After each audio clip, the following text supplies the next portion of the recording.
स्वातंत्र्य दिन आणि प्रजासत्ताक दिन यावेळेला आपल्यावर झालेल्या अन्यायाबाबत किंवा प्रलंबित प्रश्नांबाबत उपोषण आंदोलन करणे हे सध्या सर्वत्र सुरू झाले। रत्नागिरी जिल्ह्यामधील दापोली तालुक्यामध्ये देखील या स्वातंत्र्य दिनी 10 उपोषण आंदोलन करण्यात आले आणि त्यामधील जास्त उपोषण हे ग्रामपंचायत कामकाजामध्ये झालेल्या भ्रष्टाचाराबाबत होते।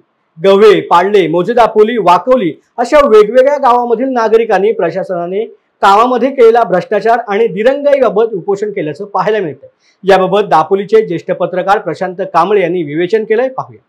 दापोलीत जवळपास 10 म्हणजे वेगवेगळ्या विषयांसाठी जवळपास 10 उपोषणं झाली आणि ही सर्व उपोषणं केवळ स्थानिक प्रशासनाच्या कामकाजात असलेल्या प्रामाणिकपणाच्या अभावामुळे किंवा प्रशासन त्यांची भूमिका प्रामाणिकपणे पार पाडत नसल्यामुळेच झालेली आहेत।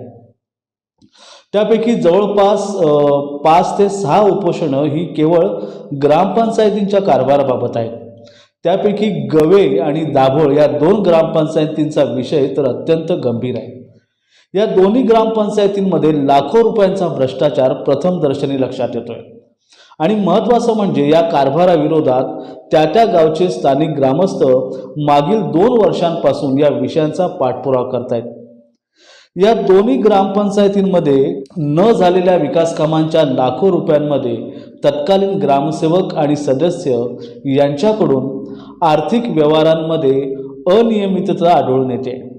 कागदोपत्री हा लाखो रुपयांचा विकास निधी खर्ची पडलेला पाहायला मिळतोय, पण फक्त तो कागदोपत्रीच।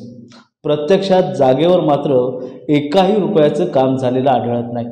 तालुक्यातील चिंचाळी गावातील एक कुटुंब ज्यांची मुलं नुकतीच त्यांच्या शाळेतील झेंडावंदन आटोपून त्यांच्या आईबाबांबरोबर आली होती उपोषण करायला। त्यांची समस्या काय तर गावाने त्यांना वाळीत टाकले। लक्षात घ्या मंडळी, भारताच्या स्वातंत्र्याला 78 वर्षे झाल्यानंतरची ही परिस्थिती आहे आणि या कुटुंबाच्या भावकीतीलच एकाने त्यांच्या जागेवर अतिक्रमण केलंय। मात्र हे विषय देखील तिथल्या तिथे सोडवण्याइतकी संवेदनशीलता इथल्या प्रशासकीय अधिकाऱ्यांमध्ये दिसत नाही। या प्रशासनाला स्थानिकांच्या समस्यांविषयी काही पडलेलं नाही। मुरुड गावचा विषय घ्या। पर्यटनाच्या जागतिक नकाशावर पोचलेल्या या गावात साधा रस्ता बनवण्यासाठी म्हणजे ज्या कामासाठी निधी मंजूर झालाय, ज्या कामाचं टेंडरिंग झालंय, वर्क ऑर्डर सुद्धा झालेली आहे, असा रस्ता बनवण्यासाठी बांधकाम खात्याने केलेली दिरंगाई पाहिली तर तुम्ही कपाळाला हात लावाल। केवळ आणि केवळ कॉन्ट्रॅक्टर लोकांशी असलेले हितसंबंध जपायचे म्हणून या प्रशासनाला गावाचा विकास नाही झाला तरी चालतो, पण आपापले हितसंबंध तुटता कामा नये। अशा लोकांच्या हातात सध्या दापोलीचं प्रशासन आहे।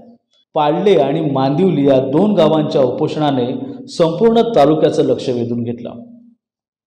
पाळले गावाचा विषय आता तुम्हाला चांगलाच माहीत झालाय, तुमच्यापर्यंत तो विषय पोचला देखील आहे। पाळले गावाने त्या विशिष्ट कंपनी विरोधात एकजुटीने उभारलेल्या लढ्याचं संपूर्ण जिल्ह्यातून कौतुक होतंय। अनेक पर्यावरणप्रेमी संस्था आणि जनतेने त्यांच्या या आंदोलनाच्या भूमिकेला आपला पाठिंबा जाहीर केलाय। आम्ही तुमच्यासोबत एवढ्यासाठीच मी तुमच्यासमोर बोलतोय किंवा तुमच्यासमोर मांडतोय की आपण मोठ्या उत्साहात आपला स्वातंत्र्य दिन साजरा केला, पण आपण स्वतंत्र नाही आहोत। आपल्यावरच्या अन्यायाविरोधात लढणाऱ्या आपल्याच गोरगरीब अशिक्षित सर्वसामान्य जनतेला देखील जगण्याचा अधिकार आहे, त्यांना देखील जगू दिलं पाहिजे हे इथल्या प्रशासनाला कळतच नाहीये। हे प्रशासन आम्ही जनतेसोबतच आहोत, आम्ही जनतेला प्राधान्य देऊनच काम करतोय, जनतेला काही त्रास होणार नाही अशा प्रकारची केवळ पोपटपंची करण्यातच धन्यता मानते।